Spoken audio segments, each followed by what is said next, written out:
What is going on, Colts Nation? Welcome back to another episode of Bring the Juice.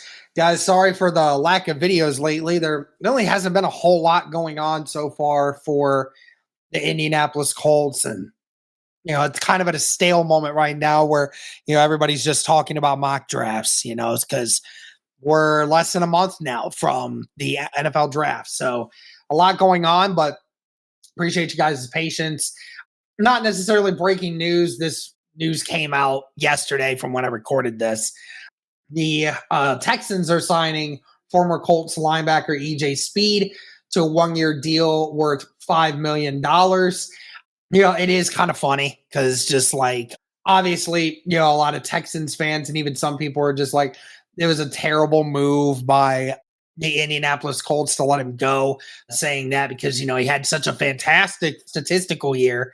Yeah, the 142 tackles in 15 games with 7 tackles for loss and the 5 pass breakups. Sure, sounds fantastic when you look at it, but they aren't talking to you about the underlying numbers and the fact that, he had the most missed tackles of any player in the NFL last year. Also had, showed issues with effort and a few other things.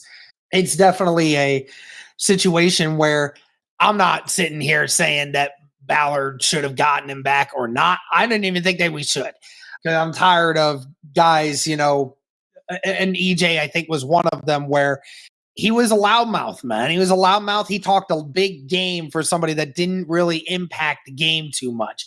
I think that kind of coincides with the contract that he got. But either way, EJ Speed, no longer part. So now we move on, and it's a question of, does the Indianapolis Colts draft a linebacker in this upcoming draft class? And if they do, how high does it go? No doubt that the Indianapolis Colts are definitely still going to have to get one. I don't know how they could possibly get one in free agency at this point, or at least one that's worth taking.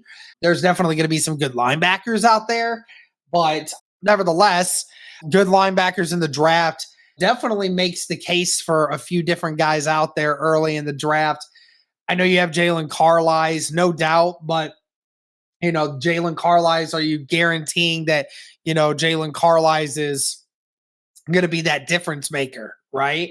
So you might have to go and get a more for sure type of player to go out there and produce at a better level than EJ Speed. I'm not even upset about the missed tackles, I'm sorry. I'm not even upset about the tackle production that was missed, that is going to be missed. Somebody else can get you 100 plus tackles in a year, not miss the number of tackles that they had, and be better in coverage and not have mental lapses on the field as much as we saw. So there's definitely going to be some buzz around the idea of the Indianapolis Colts taking a linebacker early because, yeah, you have Zaire Franklin right now, but outside of that, Jalen Carlies, a great player. I think he's going to, continue to get more increased time, but I definitely think this does leave you a spot open now. Somebody's going to have to go look for a linebacker somewhere, and Indianapolis is definitely going to need one. When they get one, I'm not sure, but EJ Speed moving to a divisional rival definitely impacts how the Indianapolis Colts are going to look at the linebacker position for the remainder of the season, the offseason, I guess I should say. But let me know your guys' thoughts on this. Again, some of you probably already knew this was happening, but in case you didn't, now the Indianapolis Colts, they need a new linebacker. So that's going to do it for this one. Let me know your thoughts. Thank you so much. And as always,